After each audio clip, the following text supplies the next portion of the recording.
والله يا فندم انا يوميها الراجل ما كانش نازلين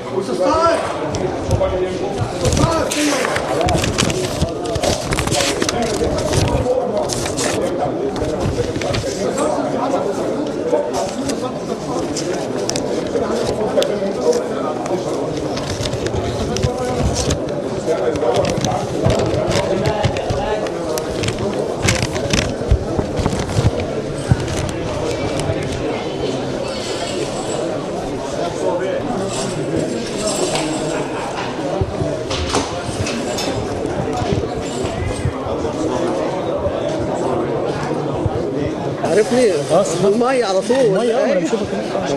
يلا امين. الجانب الإعلامي يحضر المحمد الشريف لقناة القاهرة ومدير أكاديمية سبورت أكاديمي الكابتن إيهاب الكوتامي. على طول الكرة في الوسط طويلة في اتجاه الحجاوي، استلام الحجاوي، يقع الحجاوي وضربة جزاء يصفرها فهيم عمر. ضربة جزاء في البدايات، صفروا الضربة الأولى من حكم اللقاء كابتن فهيم عمر على طول. بلنتي لأصحاب الأرض، ضربة جزاء لأصحاب الأرض. من سيسدد؟ هل أحمد الحجاوي كما سدد في لقاء غزل كفر الدوار وسجل الهدف الرابع هو من تحصل عليها، وسنرى من سيسددها.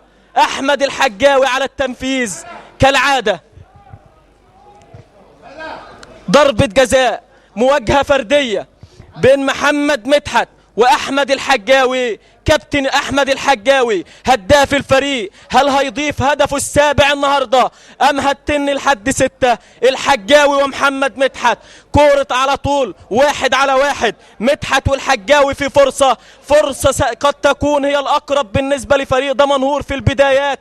وما أحلى فرص البدايات أن تبدأ القمة بفرصة مثل هذه الفرصة. مباراة صعبة بكل المقاييس على المتصدر كما ذكرنا في البداية فريق كفر الشيخ، وعلى الثاني دمنهور أحمد الحجاوي. مدحت والحجاوي، مدحت والحجاوي، والحجاوي يا ولد يا ولد يا حجاوي يا ولد، حطها في نص المرمى كالعادة وكأنها صورة كربونية من هدف في مرمى غزل كفر الدوار. وهو الآن يأتي إلى مدربه دكتور أحمد عاشور ليتلقى تهنئة مدربه. الحجاوي يتقدم بالزي الأبيض لأصحاب الأرض. 1-0 دمنهور في البدايات. القمة تشتعل وفريق